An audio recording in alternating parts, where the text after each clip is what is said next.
Good afternoon or good day to all of you. I would like to thank Transport Events and Ajay for this opportunity and Anthony for his kind introduction. But no thanks to the other panelists. They've all done so well that they've made my job that much more difficult. Well, as you know, the COVID-19 pandemic has spread at a mind-boggling pace to engulf the globe, causing unprecedented distress, damage, and death. Governments everywhere have imposed a slew of restrictions on day-to-day life. Borders have been sealed, people have been asked to shelter at home, and trade has come to a near halt. The economic consequences are as huge as the health crisis itself. The impact of the pandemic on ports and terminals has been discussed extensively on various forums, and I do not wish to repeat here what you probably already know.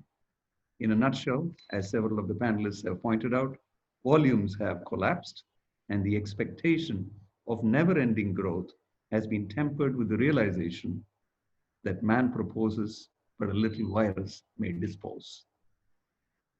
The crisis appears certain to bring about major changes in the way ports work.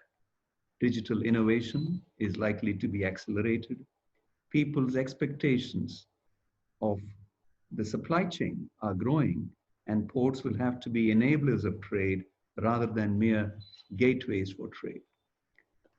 For the purpose of my presentation, I will focus on the management of strategic risks faced by ports. I will come to what strategic risks are. Post-COVID-19, ports would have to become more resilient and adaptive to risks. A culture of flexibility must come to prevail with standard operating procedures reflecting that flexibility. It is essential that we capture and document all that is happening during the COVID crisis and in future such crises, because we simply cannot afford to lose time reinventing the wheel when something similar happens in the future. We would also need to share our knowledge with other ports. Even if we are not besieged, we cannot hope to trade with those who are. The Port Authorities Roundtable, initiated by Singapore, is a step in that direction, calling upon ports to collaborate and share best practices. Now, here are some of the many risks that every port manager is familiar with and must contend with. Interestingly, several port concession agreements and construction agreements that I have seen make explicit reference to epidemics in their force majeure clauses. Maybe we just didn't believe that something like that could actually happen to us, but it was there in the documents in every port manager's hands. The risks that you see in red here are what I would like to call strategic risks. I will elaborate on these by relying on a paper on strategic risk management in ports, co-authored by me with Ramesh Venkatraman, and which was published in the Lloyd's Shipping Guides series some time ago. Strategic risks are those that threaten the assumptions at the core of an organization's strategy. They have a greater impact on the company's value than operational or financial risks. They could be sources of likely disruption in the industry as a whole. Accelerating the discovery of these risks could be an advantage and an opportunity. As much as 70% of the valuation of a successful enterprise is actually outside its balance sheet, with only 30% or so being the net asset value. And that 70%, which is outside the balance sheet, is dependent on how the enterprise manages its strategic risks. It's dependent on its business strategy, on its brand value, on its goodwill, etc. A strategic risk portfolio with adequate safeguards to bring exposure to acceptable levels is essential, yet often ignored.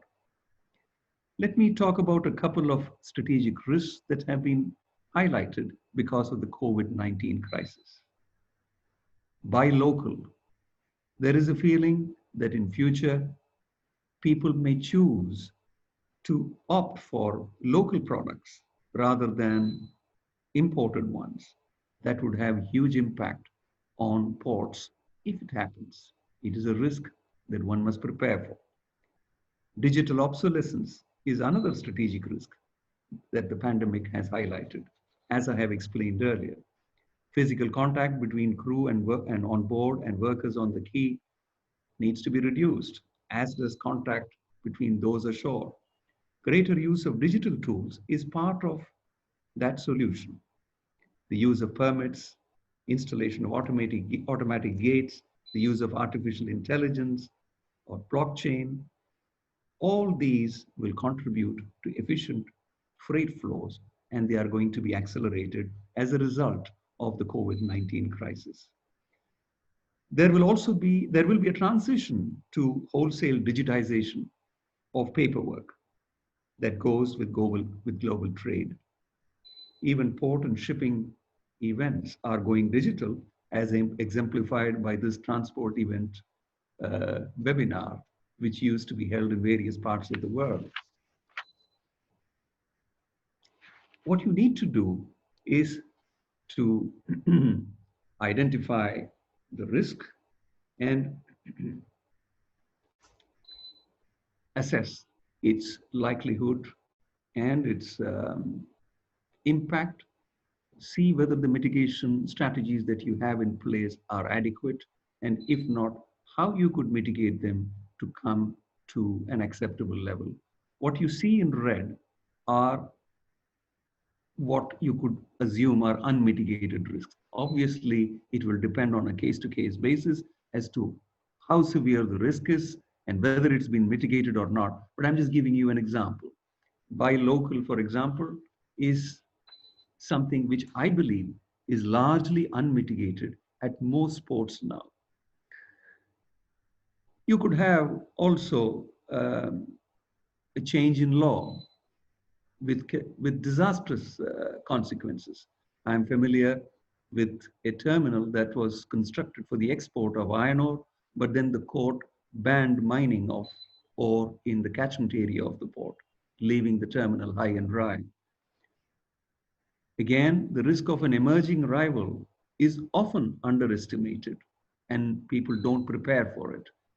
The assumption that my port is doing well, will continue to do well, is so deeply sunk in many places that it prevents them from seeing what is so evidently creeping up on them.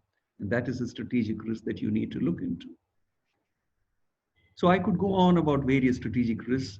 The idea is not to give you an exhaustive list, because in any case, the risks will depend on, this will be case specific. But strategic risks, as I said, must be identified, their likelihood and impact assessed, and mitigation plans drawn up to bring exposure to acceptable levels.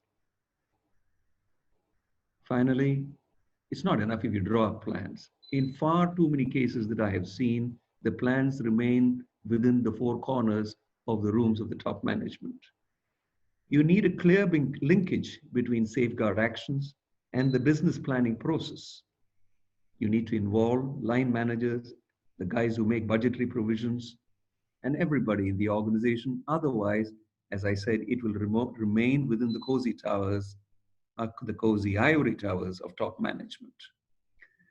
Ladies and gentlemen, I have been allotted 10 minutes, and I think I'm approaching the limit. I wish to only say that Andy Grove, the former CEO of Survive, I agree. Thank you very much.